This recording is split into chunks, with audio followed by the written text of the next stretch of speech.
Sabihin mo po sa katabi mo, hindi ka dayo dito sa Muñoz UMC. Salamat po sa response.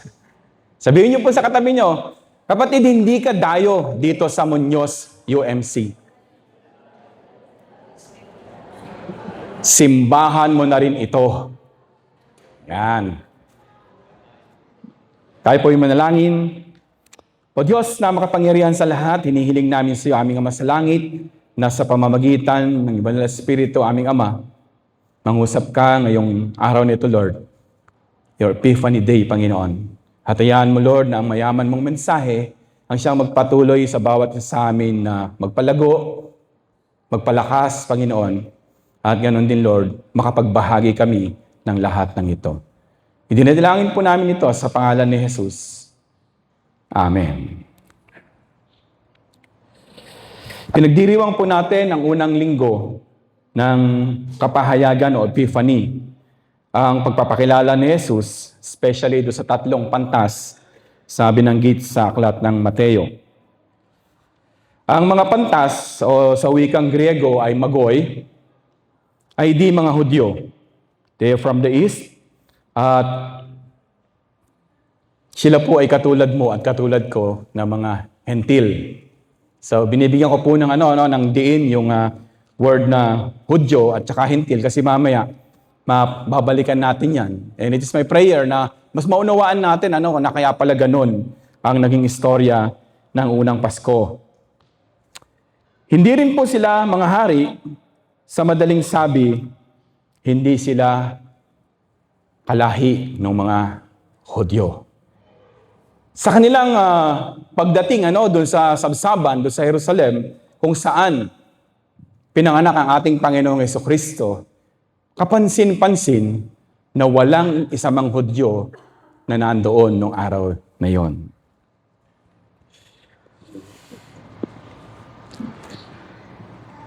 Ano nga ba ang mga aral na mapupulot natin mula dun sa mga pantas, dun sa istorya?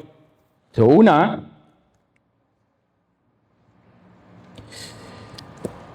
may mga katangian silang nagbibigay pagpapahalaga sa mga bagay na mas may kabuluhan.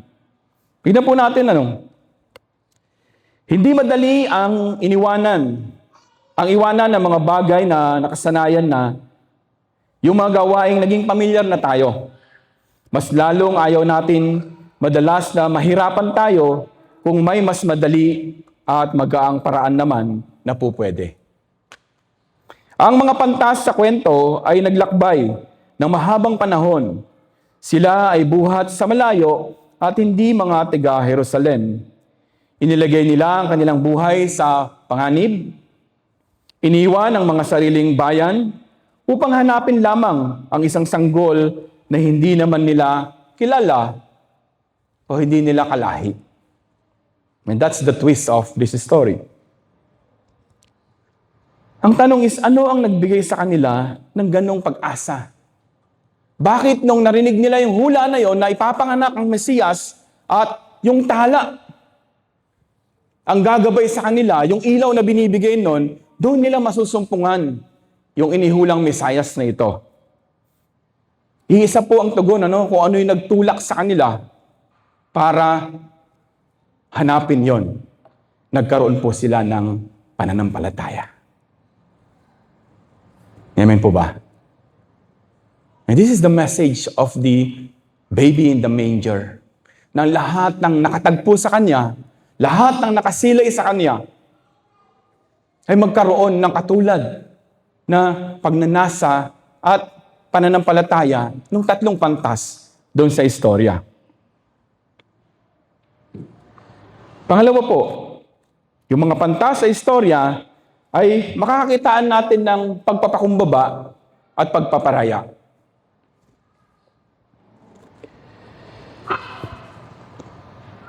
Ang mga pantas ay di may tatangging galing sa mayaman o maimpluwensyang angkan. Dahil po may dala silang ginto, may dala silang insenso, at may dala silang pilak. Nung panahon na po na yon, mayamang lahi lamang o mayamang family lang ang nakakagather ng ganun karami.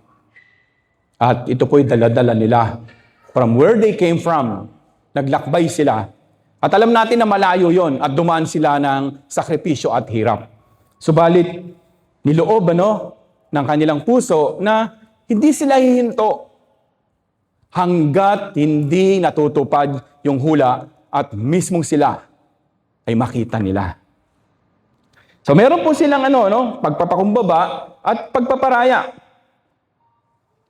Kahit po sila ay may impluensya o mayaman, sa harap ni Jesus, kagaya po ng ating binasa, ipinakita nila ang pagpapakumbaba. Sabi po sa binasa natin, sila ay nagpatira pa. Lumuhod. Nagbigay ng pagsamba doon sa batang hari. Tandaan niyo po hindi kakilala ito ng tatlo. And the three were not even Israelites. Pero dahil naniwala sila, dahil sa pag-asa nila na makakaagpas sila sa pagkakalipin, nilagay na nila sa kanilang puso na one day, that prophecy will come true. At nangyari nga po. Ito ay istorya at isang napapanahong halimbawa para sa atin na may mga kakayanan, mga bantog o may impluensya sa ating lipunan na katulad ng mga pantas. Sa harap ng Diyos, they submit themselves, they bow down in worship, at inialay nila yung daladala nilang mga yaman.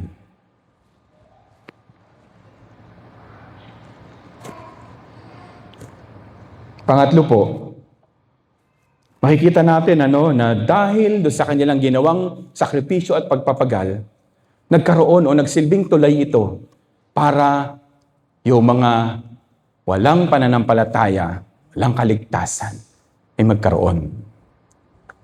They serve as the bridge between the Gentiles and the Jews. Kaya nga po ang kaligtasan ay para nasa lahat. Amen po ba?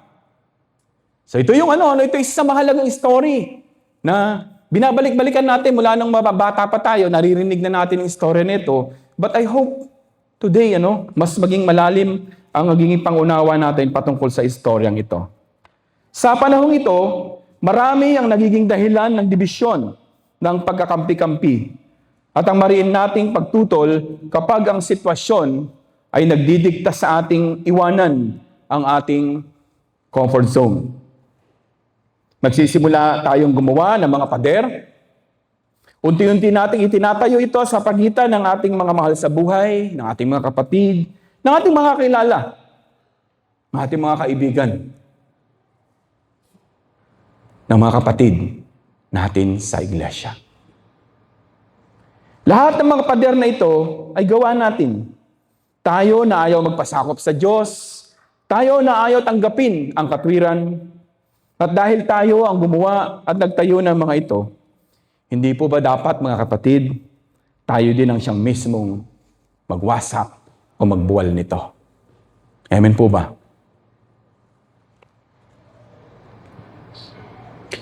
Kung babalikan natin ang ating mga teksto, mula nung nagsimula po tayo ng simbang gabi hanggang sa mga natapos na ito, malinaw ang isa sa mga mensahe ng ating Panginoon.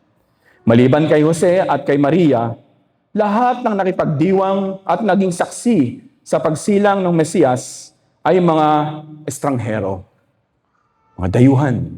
Napansin niyo po ba yon? Naroon, siyempre yung anghel.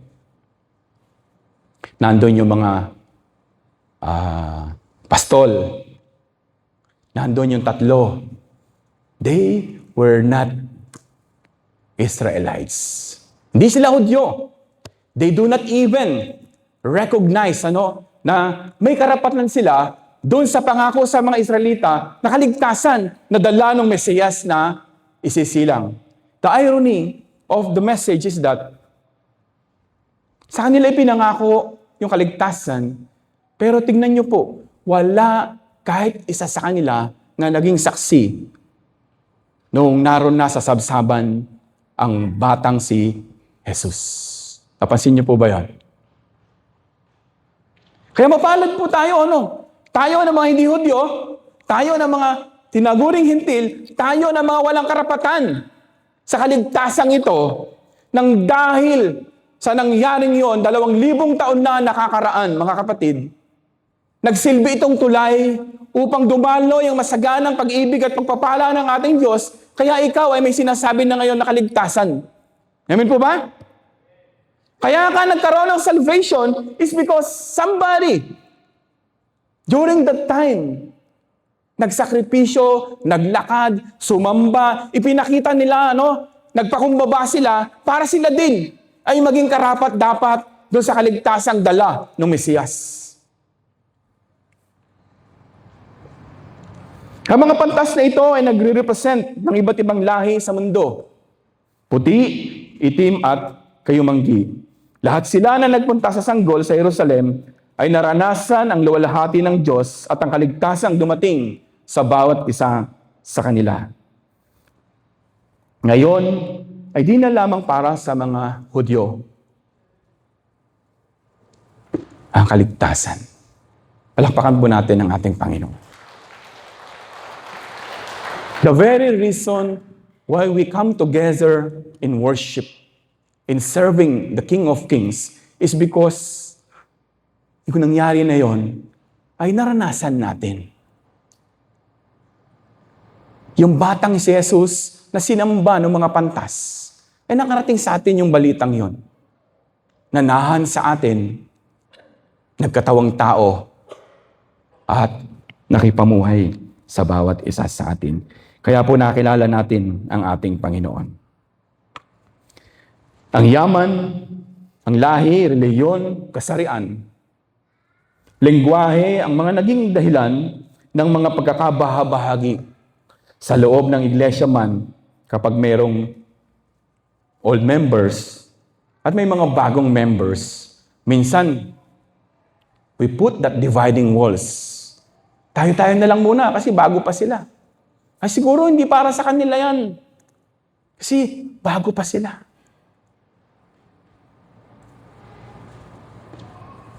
Ganun din sa mga bisita. Pag may bisita tayo, are we opening our hearts to them? Ito bang sanctuary nito ay talagang sanctuary ng ating Panginoon? That when visitors comes, those who are hurting, nagiging kanlungan ba tayo nila? Ito yung isa sa mahalagang mensahe ng Epiphany. At sana po, mga kapatid, manatili sa atin ang diwa na ito, na kapahayagan ng pag-ibig ng ating Diyos. Na hindi tayo naglalagay ng limitasyon sa bawat isa. Aabutin natin sila. Amen po ba? Mamahalin natin sila sa kanilang kalagayan na kahit wala pa silang kakayanan, tutulungan natin sila. Ipapakita natin sa kanila si Jesus. Ipaparanas natin sa kanila na hindi mo lang iglesia ito. Amen po? Ito ay pwede nilang maging tahanan. Pwede nilang maging kanlungan ang ating sariling lokal na iglesia. Kung ang bawat isa ay nagmamalasakitan, nagtutulungan, nagpapakumbaba, unti-unting nakikita natin ang halaga ng bawat isa. We start building bridges and breaking those walls. Kapag natututo tayong tanggapin kung ano ang meron sa ating kapwa, kung ano yung kanilang kasalukuyang kalagayan, ang kanilang mga katangian, kapag tayo ay bukas palad na tinatanggap ang bawat isa, kahit ano pa ang kalagayan, gumuguho yung pader that separates us one from the other. Yung mga dayuhan, yung mga bago lang, they become our family. Amen po ba? Amen po ba, Muñoz UMC? They become among us. Kasama natin sila. Because like the Magi in the story, nung nagkasama-sama sila sa harapan, sa paanan ng ating Panginoong Jesucristo, pansinin niyo po, they all bow down in worship. Walang pantas, walang mayaman, walang may impluwensya. All of them ay naging pantay sa harap ng ating Diyos. I hope yung mga kapatid natin na palagi nating nakakasama na hindi pa mga miyembro ng ating church. Sana po mga kapatid, every time we see each other, nararanasan niyo po si Kristo in the midst of us. Amen po ba? Sana po yung reason kung bakit kayo bumabalik at bumabalik na makasama namin is because you found the manger here. Pwede po bang palakpakan natin ang Panginoon? Kung hindi nyo po napapansin, marami tayong bisita na pinapadala ang Panginoon. Kaya every time I see someone there in the back, flashing their smile, reaching out their hands, kinukumusta yung mga dumarating. Kumusta po kayo? Naroon po ang upuan. That's affection in action. Amen po ba? Nararanasan nila yung iglesia natin is a welcoming church. Na wala tayong pinipili. Na ang lahat ay pwedeng makipamahay sa atin at pwedeng lumago sa ilalim ng pangalan ng ating Panginoong Hesukristo. So yung mga family po ng, ano ba si Ate Meros? Myros? Yung mga mag-Constantino na kailan lang po natin nakakasama. Yung mga Soliman. They've been in and out of our church. And our prayer is that every time you enter the sanctuary, nararanasan nyo ang kalinga ng ating Panginoong Hesukristo. At kung somehow po ay na-neglect namin kayo, magkape po tayo minsan. Masarap po yung goto sa may gawi doon. Let's sit down together. Mag-usap po tayo. Sa ating mga Pilipino, kapag mayroong tayong anak na nag-asawa ng hindi natin kagustuhan, pakinggan niyo po ito ha. Usually nagagalit tayo. Minsan pinapalayas pa natin. Kung hindi ako masusunod, lumayas na kayo dito. Magsarili na kayo. Ngayon po ba? Pero pag nagkaanak, nasinin niyo po yung resemblance doon sa istorya. Pag nagkaanak at nabalitaan mo, nagsisimula ka ng magkaroon ng pananabik. At dakanon ti apo tayo, dakay. Dahil napagalitan, hindi mo ngayon maaya. Because of sometimes pride ang umiiral. Ngayong mag-asawa ay nag-decide. Bit-bit nila yung kanilang sanggol. Minsan, tinatapat pa nila ng December. Bumalik na tayo kila nanay. Siguro, papatawarin na tayo. Siguro pag nakita nila yung baby natin, everything will come na mas maayos. Amen po ba? Yung baby doon sa manger, sa istorya, at sa atin, bilang kultura natin mga Pilipino, kahit na gaano yung galit natin, kahit na gaano yung paghihimagsik natin, lalo na kung anak natin na hindi sumunod, hindi ba pag bumalik sila, dala-dala yung ating apo,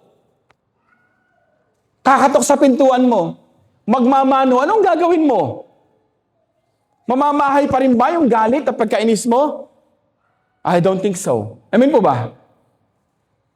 Ngingiti ka na, minsan kahit di silang sasalubungin mo, kukunin mo yung apo.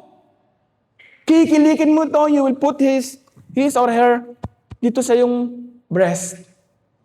Ang pogi-pogi nung apo ko, kamukha ng lolo. And the wall, amen po ba? Yung naghiwalay sa inyo before, it collapses. Minsan, sasabihin pa natin bilang mga magulang, bakit ang tagal niyong bumalik? Sabik na sabik kami sa inyo. Amen po ba? Di mo ba? Ugali natin yung mga Pilipino na kahit ano ang galit natin sa ating mga anak, pagka dumating sa atin o bumalik after so many years na wala sila at dala-dala na yung apo natin, wala na lahat ng galit natin. Kaya nung dumating si Jesus sa mundo, siya yung naging tulay para magtagpo muli ang landas ng tao at ng kanyang Diyos.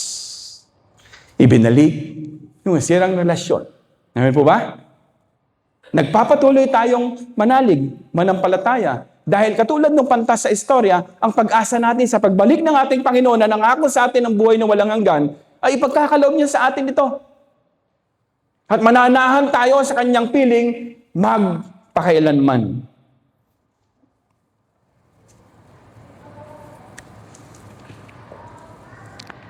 Ang pagsilang ng Mesiyas ay humahamon sa atin na maging daluyan ng pag-ibig, pag-asa, at kagalingan para sa mundo. Ito ang susi upang maigupo natin ang mga pader na naging hadlang upang makakain ang mga nagugutom, magkaroon ng kanlungan ang mga bata sa lansangan, ang mga pamilya na walang matirahan. Gumaling ang mga may karamdaman. Dapat po handa tayong harapin at wasakin ang anumang pader. Bagtasin ang mga mahirap na daan, katulad ng mga pantas, upang makita natin at makakilala ang mga estranghero sa ating mga buhay. Ang Diyos na naging tao at nakipamuhay sa atin, hindi hangad nito kailanman na manali tayong magkahiwa-hiwalay. Kaya po, siya na mismo ang gumawa ng paraan upang yung nasirang relasyon ay may ayos na muli sa pamamagitan ng sanggol, ang anak ng ating Panginoong Jesucristo. Tayo na sumasampalataya sa Kanya, dapat ganun din ang ating ginagawa. Amen po ba mga kapatid? When we see someone or somebody, a family na nangangailangan, kahit umuulan, halimbawa, dahil wala silang masilungan, pwede siguro akayin natin sila. Dito muna kayo habang umuulan. They will see Jesus in you. They will feel that they are important. You are breaking the walls that separates them from the community. Sa huli, tandaan po natin, malibang tanggapin natin ang mga estranghero sa ating buhay. Yakapin sila at maramdaman nilang dito sa ating church ay nag-ahari ang pag-ibig ni Kristo. Doon lang natin napapatunayang natagpuan na din natin si Jesus sa ating mga sarili. Kung mananatiling nakapinig ang ating mga puso para sa iba, hindi rin natin masusumpungan kahit kailan ang Diyos sa ating buhay. We are not all of the same family. Alam po natin yun. Magkakaiba po tayo. Iba yung kapitbahay, iba yung kulay, iba yung pinagmulan. Yet today, sa araw na ito, nagpapasalamat tayo sa Diyos, mga kapatid, sapagkat dahil kay Jesucristo, pinag-isa tayo. Sa Diyos po ang papuri.